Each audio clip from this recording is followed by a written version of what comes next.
Pour rappel, pour ceux qui ne le sauraient pas ou qui ne seraient pas convaincus de cela, Dieu vient de juger l'Église, qu'elle soit catholique ou protestante.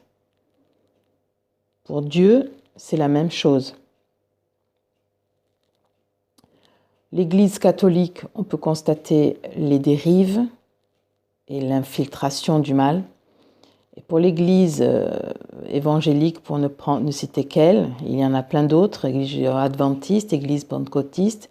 L'Église évangélique, on peut prendre celle qui a reçu la lumière en France, la plus grande assemblée, qu'on appelle Porte ouverte à Mulhouse.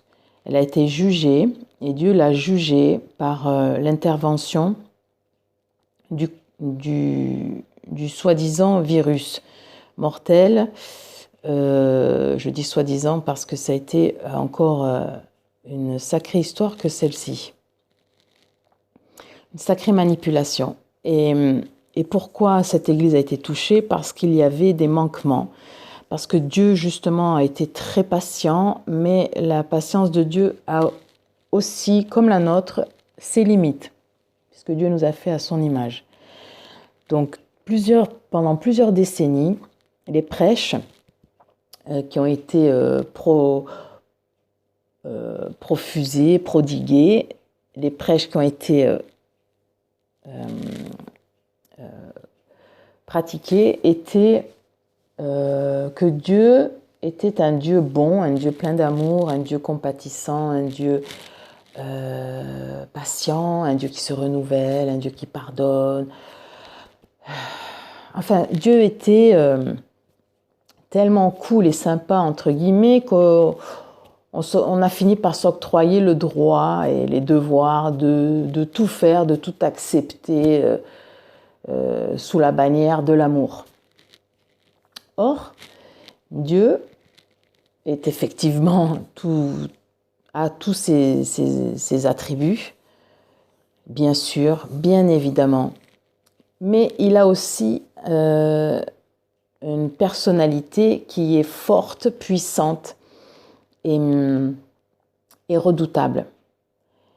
Et ce qui n'a pas été prêché véritablement pour que la crainte de son nom soit constamment présente au milieu de son peuple. C'est pour cela qu'il y a eu tant de dérives et que Dieu a fini par intervenir et montrer sa colère. Donc, on va prendre quelques exemples dans la Bible. Je ne me prétends pas enseignante du tout. Je ne fais que relire ce qui est écrit dans la Bible concernant la personnalité de Dieu. On ne peut dissocier l'Ancien Testament du Nouveau Testament. Parce que les temps sont là. Quand Dieu va revenir, ce n'est pas le Dieu d'amour qui est en train de revenir. Loin de là. C'est un Dieu redoutable. N'espérez pas au jour de l'Éternel, car c'est un jour redoutable. Donc, c'est aussi le Dieu du châtiment, le Dieu de rétribution. Si on prend le psaume 105 au verset 16, on peut lire « Il appela la famine sur le pays. Il coupa tout moyen de subsistance. » Verset 28, « Il envoya les ténèbres et amena l'obscurité. » Verset 29, « Il change leurs eaux en sang. Il fit périr leurs poissons. » Verset 30, « Le pays fourmilla de grenouilles jusque dans les chambres de leur roi. » Verset 31, « Il dit et parurent des mouches venimeuses, des poux sur tout leur territoire. » Aujourd'hui en France, il n'y a pas une invasion de punaises de lit, entre autres. C'était une parenthèse. Verset 32, « Il leur donna pour pluie de la grêle, des flammes de feu dans leur pays. » On ne reçoit pas également de la grêle, des grêlons comme d'une taille d'une balle de tennis. Je ferme la parenthèse. Verset 33. « Il frappa leurs vignes et leurs figuiers et brisa les arbres de leur contrée. » Verset 34. « Il dit et parurent des sauterelles sans nombre. » Verset 35. qui dévorèrent les fruits de leurs champs et tout l'herbe du pays. Verset 36. Il frappa tous les prémices, tous les premiers-nés dans le pays, tous les prémices de leur force. Psaume 18, verset 27. Avec celui qui est pur, tu te montreras pur. Avec le pervers, tu agis selon sa perversité. Psaume 18, verset 28. Tu sauves le peuple qui s'humilie et tu abaisses les regards hautains. Psaume 135, verset 10. Il frappe des nations nombreuses et tu as des rois puissants.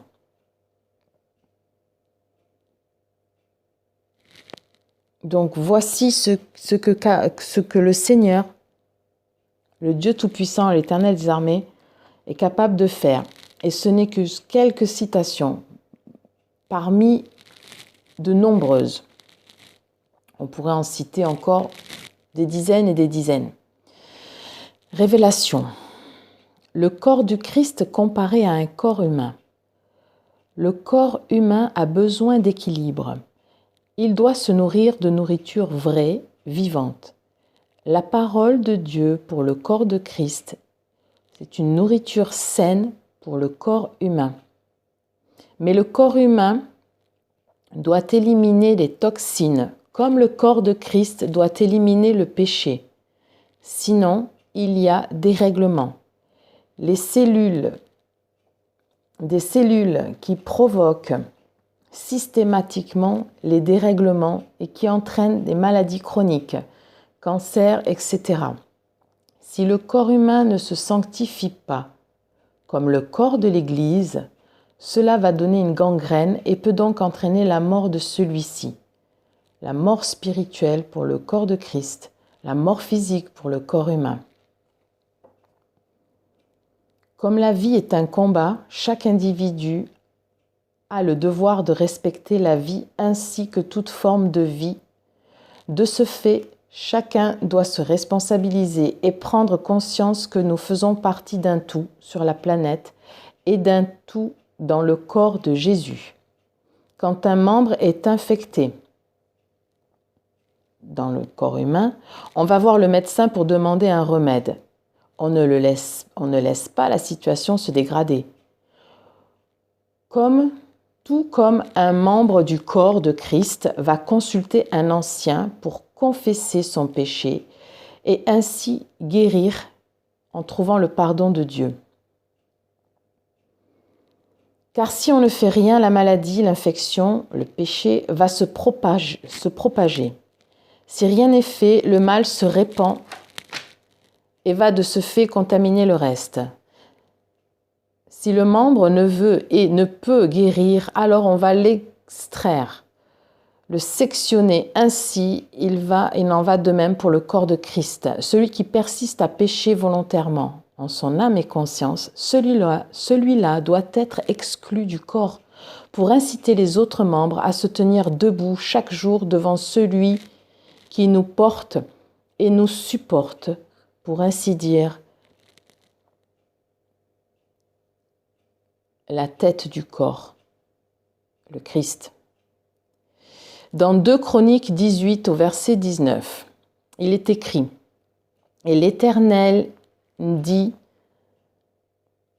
qui séduira Akab, roi d'Israël, pour qu'il monte à Ramoth en Galade et qu'il périsse ?» Ils répondaient l'un d'une manière et l'autre d'une autre. Et un esprit vint se présenter devant l'Éternel et dit, « Moi, je le séduirai. » L'Éternel lui dit, « Comment ? Je sortirai, répondit-il, et je serai un esprit de mensonge dans la bouche de tous ces prophètes. » L'Éternel dit, « Tu le séduiras et tu en viendras à bout. Sors et fais ainsi. » Et maintenant, voici, l'Éternel a mis un esprit de mensonge dans la bouche de tes prophètes qui sont là. Et l'Éternel a prononcé du mal contre toi. Dieu est bon? Dieu est amour? Chronique 21, verset 14.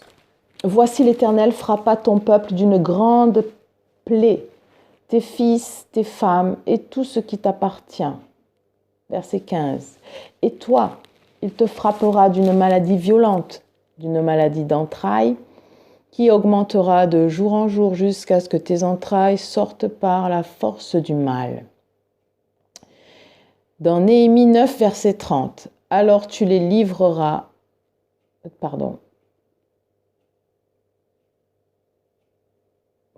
alors tu les livreras aux mains de peuples étrangers. Ésaïe 13, verset 5. Ils viennent d'un pays lointain de l'extrémité des cieux. L'Éternel et les instruments de sa colère vont détruire toute la contrée. Ézéchiel 20, verset 13. Et la maison d'Israël se révoltera contre moi. Dans le désert, ils ne survivent point et ils ne suivent point mes lois, et ils rejetèrent mes ordonnances que l'homme doit mettre en pratique afin de vivre par elles. Et ils profanèrent mes sabbats.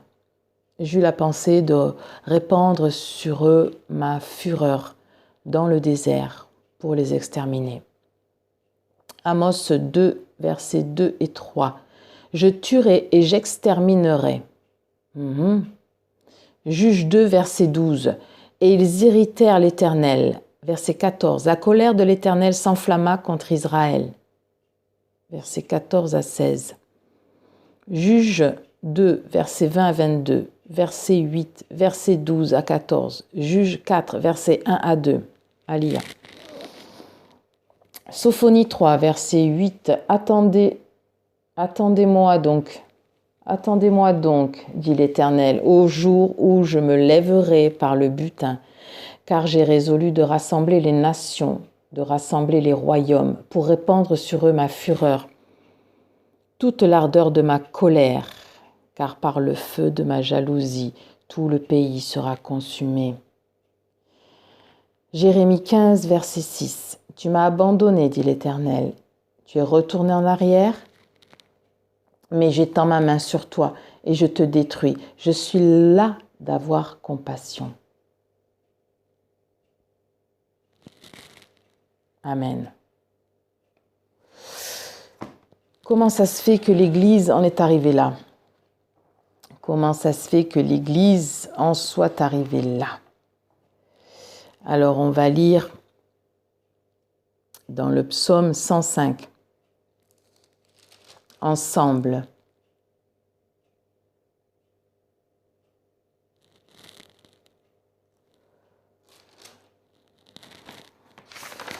Le psaume 105, c'est ça. Non. On va lire, on va aller dans Corinthiens et on va lire Division dans l'église de Corinthe. Je vous exhorte, frères, par le nom de notre Seigneur Jésus-Christ, à tenir tous un même langage et à ne point avoir de division parmi vous, mais à être parfaitement unis dans un même esprit et dans un même sentiment. Car mes frères, j'ai appris à votre sujet, par les gens de Chloé, qu'il y a des rivalités au milieu de vous. Je veux dire que chacun de vous parle ainsi. Moi, je suis de Paul, et moi d'Apollos, et moi de Céphas, et moi de Christ. Christ est-il divisé? Paul a-t-il été crucifié pour vous? Ou est-ce au nom de Paul que vous avez été baptisés? Je rends grâce à Dieu de ce que je n'ai baptisé aucun de vous, excepté Cryptus et Gaius, afin que personne ne dise de vous que vous avez été baptisés en mon nom.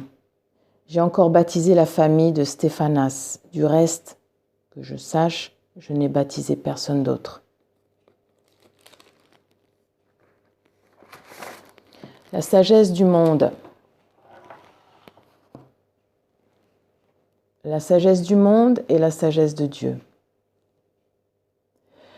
Ce n'est pas pour vous baptiser que Christ m'a envoyé, c'est pour annoncer l'Évangile, et cela sans la sagesse du langage, afin que la croix de Christ ne soit pas rendue vaine. Car la prédication de la croix est une folie pour ceux qui périssent, mais pour nous qui sommes sauvés, elle est une puissance de Dieu. Aussi est-il écrit, je détruirai la sagesse des sages et je rendrai nulle l'intelligence des intelligents. Où est le sage? Où est le scribe? Où est le raisonneur de ce siècle? Dieu n'est-il pas convaincu de folie, la sagesse du monde? Dieu n'a-t-il pas convaincu de folie la sagesse du monde? Car puisque le monde, avec sa sagesse, n'a point connu Dieu, il a plu à Dieu dans sa sagesse de sauver les croyants par la folie de la prédication. Les Juifs demandent des miracles et les Grecs cherchent la sagesse. Nous prêchons Christ crucifié. Scandale pour les Juifs et folie pour les païens. Mais puissance de Dieu et sagesse de Dieu pour ceux qui sont appelés, tant juifs que grecs. Car la folie de Dieu est plus sage que les hommes et la faiblesse de Dieu est plus forte que les hommes. Considérez, frères, que parmi vous qui avez été appelés, il n'y a ni beaucoup de sages selon la chair, ni beaucoup de puissants, ni beaucoup de nobles, mais Dieu a choisi les choses folles du monde pour confondre les sages. Dieu a choisi les choses faibles du monde pour confondre les fortes, et Dieu a choisi les choses viles du monde et celles qu'on méprise, celles qui ne sont point, pour réduire à néant celles qui sont, afin que personne ne se glorifie devant Dieu. Or, c'est par lui que vous êtes en Jésus-Christ, qui, par la volonté de Dieu, a été fait pour nous sagesse, justice et sanctification et rédemption, afin, comme il est écrit, que celui qui se glorifie dans le Seigneur. Pour moi, frère, lorsque je suis allé chez vous, ce n'est pas avec une supériorité de langage ou de sagesse que je suis allé vous annoncer le témoignage de Dieu, car je n'ai pas eu la pensée de savoir parmi vous autre chose que Jésus-Christ, et Jésus-Christ crucifié. Moi-même, j'étais auprès de vous dans un état de faiblesse, de crainte et de grand tremblement, et ma parole et ma prédication ne reposaient pas sur les discours persuasifs de la sagesse, mais sur une démonstration d'esprit et de puissance, afin que votre foi soit fondée non sur la sagesse des hommes, mais sur la puissance de Dieu. Cependant, c'est une sagesse que nous prêchons parmi les parfaits, sagesse qui n'est pas de ce siècle, ni des chefs de ce siècle, qui vont être réduits à l'impuissance. Nous prêchons la sagesse de Dieu, mystérieuse et cachée de Dieu, avant les siècles, avait prédestinée pour notre gloire, sagesse qu'aucun des chefs de ce siècle n'a connue, car s'il l'avait connue, il n'aurait pas crucifié le Seigneur de gloire. Mais comme il est écrit, ce sont des choses que l'œil n'a point vues, que l'oreille n'a point entendues, et qui ne sont point montées au cœur de l'homme, des choses que Dieu a préparées pour ceux qui l'aiment. Dieu nous a révélés par l'Esprit, car l'Esprit sonde tout, même les profondeurs de Dieu. Qui donc parmi les hommes connaît les choses de Dieu, si ce n'est l'Esprit de l'homme qui est en lui? De même, personne ne connaît les choses de Dieu, si ce n'est l'Esprit de Dieu. Or, nous n'avons pas reçu l'Esprit du monde, mais l'Esprit qui vient de Dieu, afin que nous connaissions les choses que Dieu nous a données par sa grâce. Et nous en parlons, non avec des discours qu'enseigne la sagesse humaine, mais avec ceux qu'enseigne l'Esprit, employant un langage spirituel pour des choses spirituelles. Mais l'homme naturel n'accepte pas les choses de l'Esprit de Dieu, car elles sont une folie pour lui, et il ne peut les connaître, parce que c'est spirituellement qu'on en juge.